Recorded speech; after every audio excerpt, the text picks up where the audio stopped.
ఈ రోజున వరి కొనుగోలు సంబంధించి ధాన్యానికి సంబంధించి మాట్లాడుతూ ఉన్నాను.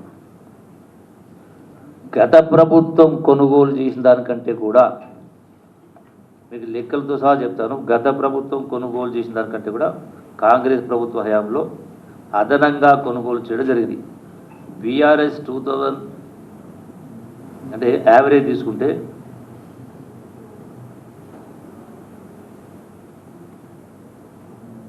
₹6,794 కోట్లు value of paddy pay to farmers MSP టోటల్గా. అది ఇవన్నీ కలిపి కూడా అంటే సుమారుగా 14,980 కోట్లు. అంటే 10 సంవత్సరాల కాలంలో 2014 టు 2022-23 ఖరీఫ్ రబీ మొత్తం కలిపి మొత్తం పేమెంట్ చేసి ఉంటుంది 14,985 కోట్ల రూపాయలు. అదే కాంగ్రెస్ ప్రభుత్వం వచ్చిన తర్వాత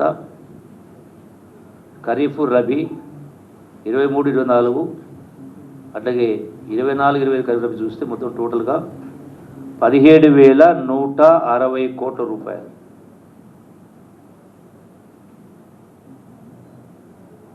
నేను చెప్పిన లెక్క నా లెక్క కాదు, నా సొంత కవిత్వం కాదు. మళ్ళీ ఎవరు ఎక్కువ కొనుగోలు చేసినారు? వరేస్తే ఊరేస్తుంటే ఊరేసుకోవాల్సిందని మాట్లాడినాడు కేసీఆర్ వాళ్ళు గారు. మరి అటువంటిది ఈ రోజున మీరు కొన్నది ఎంత, ఈ ప్రభుత్వం కొన్నది ఎంత? అంటే ఇంత ఆర్థిక ఇబ్బంది నుండి కూడా ఇంత ఆర్థిక ఇబ్బందుల నుండి ఆనాడు 10 సంవత్సరాల కాలంలో 10 సంవత్సరాలు కేసీఆర్ రాకముందుకు సంవత్సరానికి అంటే మళ్ళీ ఒకసారి గతంలో చెప్పిన మళ్ళీ కూడా రిపీట్ చేస్తూ ఉన్నా, తెలియాల్సిన అవసరం ఉంది కాబట్టి 65 సంవత్సరాలు 22 మంది ముఖ్యమంత్రులు ఎన్టీ రామారావు చంద్రబాబు కలిపి చేసిన అప్పు 65,000 కోట్లు అయితే సంవత్సరానికి 6,000 కోట్ల వడ్డీ కడతా ఉంది. అటువంటిది ఒక్క ముఖ్యమంత్రి 10 సంవత్సరాల పరిపాలన చేసి 65,000 కోట్ల అప్పుని 8 లక్షల కోట్ల రూపాయలు తీసుకుపోయింది అబద్ధమా?